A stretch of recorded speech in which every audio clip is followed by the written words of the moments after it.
Because now that you are coming from the other end, your brains are thoroughly brainwashed. You come back here and you are the weakest link on the system. So come with me today. We need correct information. Number two, we need correct passion. All the time, we need you need to translate your information from the head into your and love Africans and feel for the Africans. Have compassion for the Africans. Find the Africans. Where are they? What are they doing? How can my philosophy, my professorship, my doctorate, my certificate help my fellow Africans to become a better person? Alignment. Unfortunately, we display our houses with the doctorates that we have, and you can't even manufacture a whole engineer who can't even manufacture a toothpick. I'm not asking for something complicated. A what? Or pads for our young ladies. Pads. You simply take cotton and etc. and put a lining on it and produce pads locally. Someone is doing produce pads. I'm not asking for complication. That may be trying to make a rocket. Let's leave that for tomorrow. For tonight, we just make toothpicks. Africa is importing billions of toothpicks from China. And we have engineers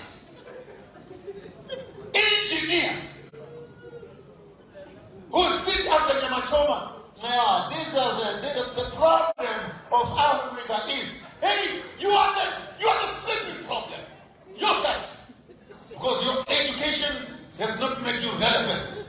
Instead, your education has made you a useless piece of uneducated furniture that is wasting space and air on the African continent.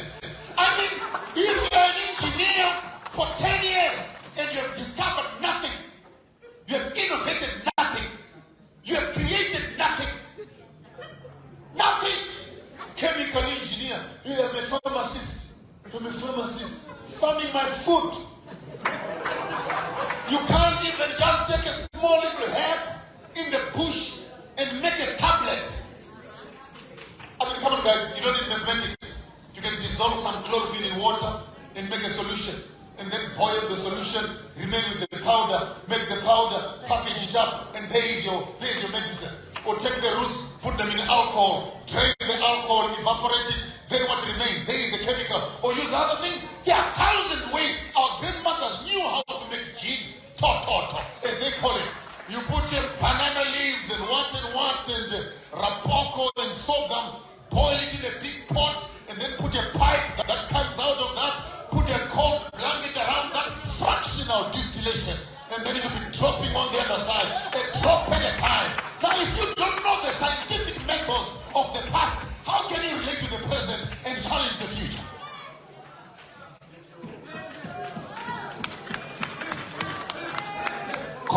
Collect information. Find your heart. Where is your passion? But it's not just about passion. Find your hand. What are you going to do about it? What is your action plan? What are the do's as you go forward? So Africa needs to combine just those three H's. H number one, the head. H number two, the heart. H number three, give yourself a round of applause, 100% in the class. So here we go. Full swing. I come from an institution called Farmers of Thought, where we have taken the model of farming into the models of thinking. So we use common knowledge to teach uncommon knowledge. Are you following? We use the simple to explain the sophisticated. We use the basics to explain that which is beyond understanding. So I take you to Farmers of Thought, where I say just farm your head, farm your heart, and farm your hand. Is that okay with you? Yes. And the best illustration is an illustration of a tree. There a tree is standing. First platform are the roots. So here's the statement, roots we water. Come with me? Roots we water. Did you think I'm talking about the roots? These are your ancestors. This is your history. This is where you come from. And this supports everything. Everything does not support this. You didn't hear me? Roots support a tree. A tree does not support the roots. And the tree grows from the roots. If you don't know your roots, you are a pot plant in a colonial pot plant. Once you get to the roots, you may just find that you are connecting with the fountains of water that are in the ground. And that's where life begins. On another day when I come, we'll go deeper into the ground and find why we bury our loved ones in the ground. And when plants are having conversations and collecting nutrients, what is it that ends up in our fruit that is coming from the ground? That's the only advantage of bringing my lunch box with me when I travel.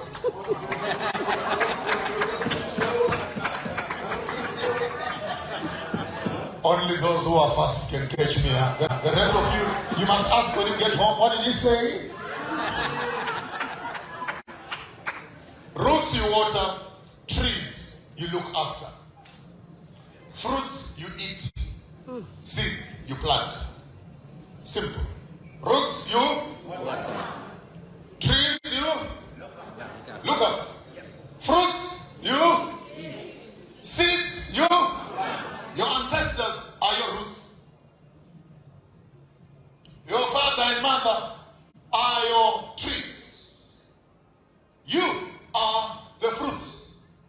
And inside you are the seeds for the next generation.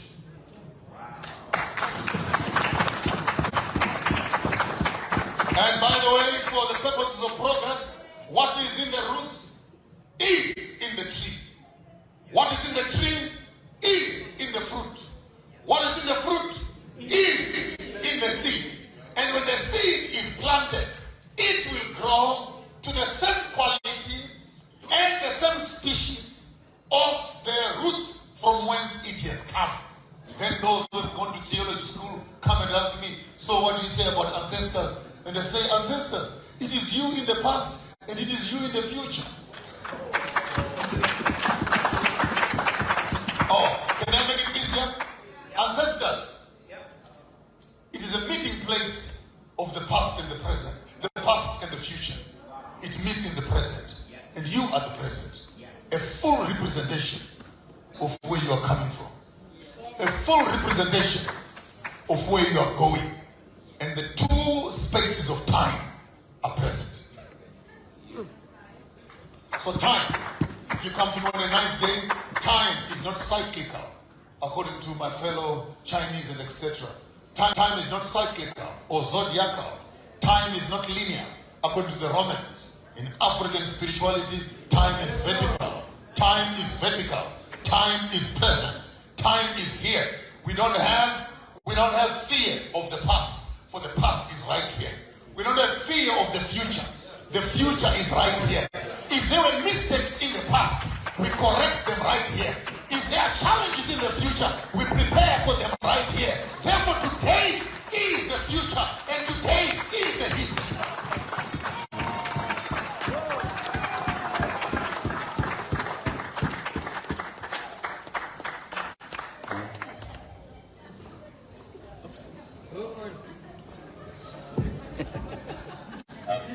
Teach them. The issue that we are suffering right now in the Pan-Africanism, just to put some disclaimer clauses, is that our idea of Pan-Africanism has been contaminated by concepts of democracy. Come with me? Has been contaminated by what?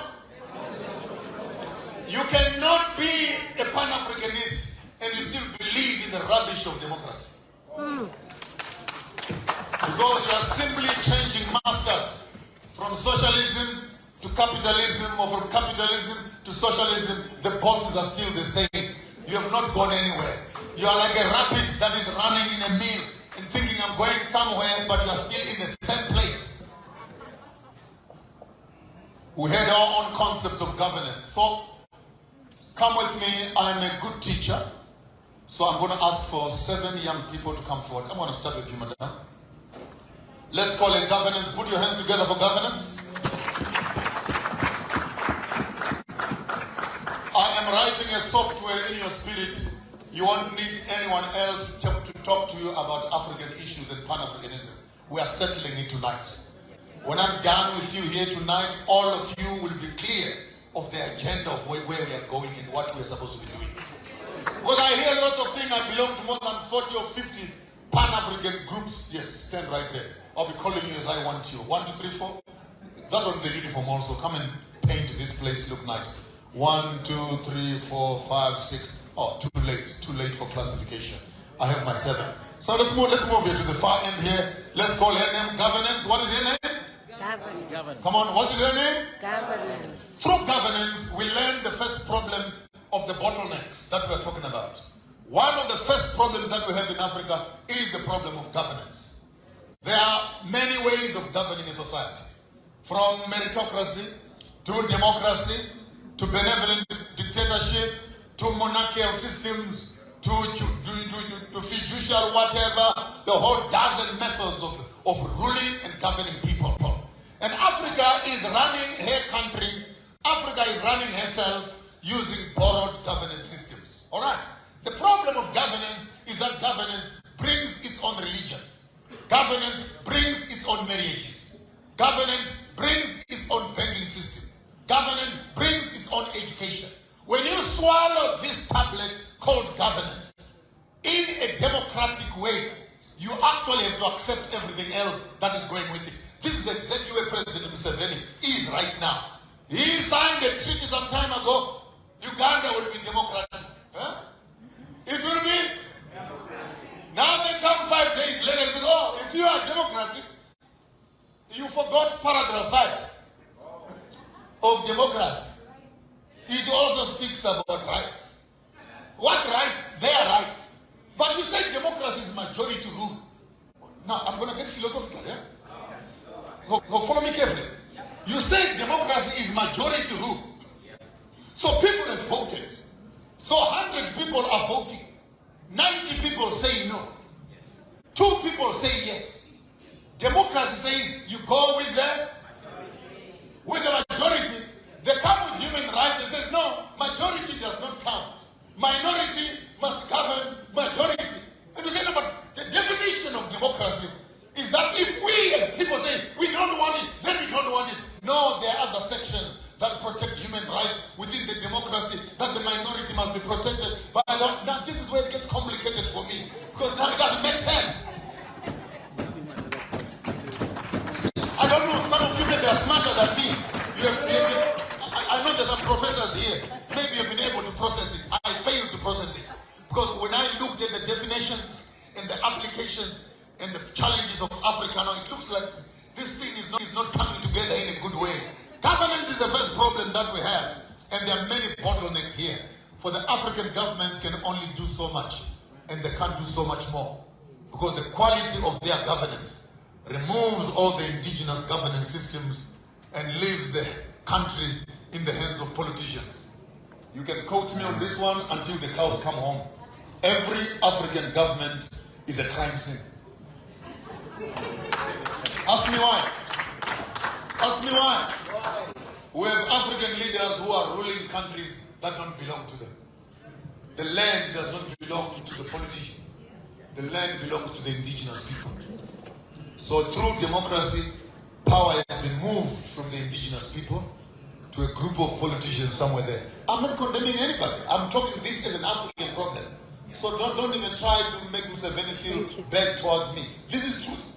It's the problem of Uganda, the problem of Zimbabwe, the problem of South Africa, the problem of Libya, and as long as we don't talk about it, we'll never be able to solve it. So governance is number 1. Come, number 2. Let's call her education. What is her name? No, she's saying my name is Popsy. Your name is education for tonight, all right? Her name is what? Education. Her name is education. Governance, then education. Education speaks to the quality of information that the African must have so that he can be able to champion his own future.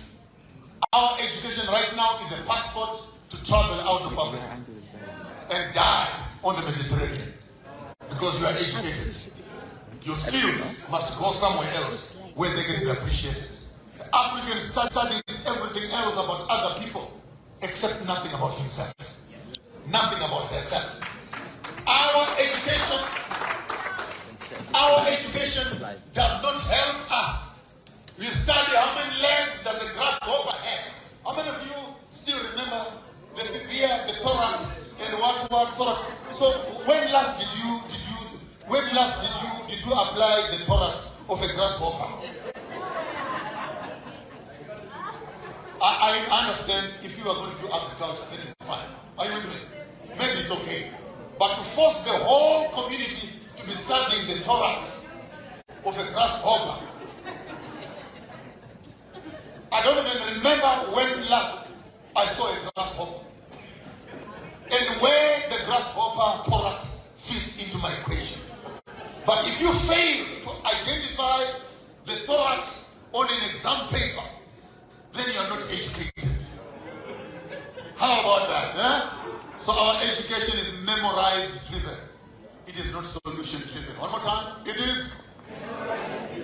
So you go there upon the summit of the height, where only windswept regions grow, bungling by the dawning light, watches the plains below, upon the highest rocky waves, dimly by the golden streaks of dawn, and he, a patient sentinel, shouts, "Go home!" to the offended star, to show that all is well. A white fish eagle sails along, its mighty pinion humping true, till down towards the others. Well, he's got it! He's got it! You've just memorized the poem. So where in life are you going to apply that poem? Unless you want to become an entertainer, like my brother. But if I fail to memorize a poem, am I stupid? Am I uneducated? So we find that our educational system only specializes in memorizing, and the subjects that they've chosen to measure IQ are irrelevant to our resources. Now follow me carefully. I'm going for higher grade now. You see, it is sickening for you to be studying the thorax of a grasshopper and doing a memorizing of a poem when your house is sitting on top of a diamond mine. And you don't know the geographical, meteorological composition of the ground where your house is sitting. So the first subject in class must be, who are you? Identify yourself. Where do you come from? I would suggest rather geography must be one of the first subjects which must teach children what kind of plants grow in your place, what kind of minerals are found in your place, what kind of animals are found in your place, what kind of business can you start in your place. That gives us number 3. His name is what? Business and economics. First bottleneck? Governance. Governance, we're talking about putting laws and regulations that make it easier for Africans to do business. Right now, if you are found right here with the police carrying a diamond, you will be arrested. You will sleep in jail. Then you walk up to court and ask, why are you arresting me? Then they tell you, we have a policy and a law that was formulated in 1925, 1933 about the Black Act that Africans must not carry diamonds. Who wrote that law? Which year was that law written? For who? For the why? So we need young politicians who can walk up to governance systems and challenge these laws that are no longer relevant to the African children and unlock businesses, unlock education, unlock commerce, because the law is one of the biggest impediments on the African space. You must only do business in white hands. You can't do business in black hands. You tell me that our forefathers had policies to build the pyramids. They had policies to build the empires. They had regulations and laws that forbade people to. On another day we'll talk about community structures. But if they let me run. Her name is? If you fail in my class, you must quit life. Her name is? Governance. And her name is? His name is? Now, this one is interesting business. Business is the mother of politics. In fact, politics is the prostitute of business. Money is politics. And the one who has money determines how the government runs. So hear me well. When a Chinaman does business with a Chinaman in China, it's called business. When an American does business with an American, it's called business. When a British does business with a British, it's business. When an African does business with an African, it's corruption. Woo.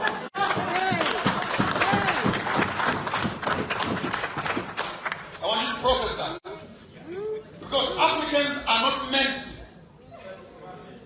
to, and if you're not doing business with government, you are still in small business. The day you start business, big business, the government is the biggest supplier, biggest consumer, biggest client in the country. But then we are told you can't do business with government. But why you are not doing business with government? Tell me one African man who is doing business with the Royal House in Britain. Show me one African who is doing business in China with the government of China. Show me one African who is supplying weapons to the American government. They do their stuff together. While we Africans are busy suspecting each other. Because Africans must never know the value of real business. So number one, create good policies in your government so that you can actually have a correct form of education. And from a good form of education, you can run a correct, comprehensive strategy of how do we as Africans run our own business and own our own economy. Are we together? If you don't have money, shut up. Poor people don't have choices. Put that between your ears and be happy to sleep at night. Poor people have no choices. We must hear these ministers when we elect them into power and they are giving speeches. Then they go, oh, we are doing this for the poorest of the poor. We are doing this for the indigent. We are doing this for the unbankable. We are doing this for the orphans and the mothers and the disabled. But when we are looking for the votes, we're looking them from the disabled and the indigent. So immediately when we are in power, all of a sudden it is us and them. Let me take number 4. Number 1, her name is? Number 2? Number 3? Number 4. Wait for me. I'll be giving you shortly. Number 4, let's call his name agriculture. What is his name? Agriculture. His name is? Health is wealth. Without good health, even the richest man is poor. Many of us are dying not because of what is outside there, but the stuff that has gone through our teeth. So food is war. Food is war. When people have abundance of food, they have no appetite for politics. Can I go slowly? When people are politics, no, let me make it easier for you. I'll ask him to give this one $10,000 right now and give him an option between going to a political rally or go to the bank to cash the money. Where will he go? Where will he go? Why the bank? But you must go and protest. Because when you talk about money, even the appetite for politics dies. Agriculture therefore speaks of health. We are eating lots of GMO foods as Africa. And because we are sick in terms of what we eat, we cannot think correctly. I don't want to de-associate our indigenous foods, the foods that our forefathers used to eat, and they lived longer than us. Can I throw a spanner into the works? Can I throw a spanner into the works? If civilization, follow me carefully, if is measured by posterity and longevity of life, and our forefathers lived 100, 110, 120 years, and we say they were uncivilized, and we are civilized and can not even make it past 45, then who is civilized?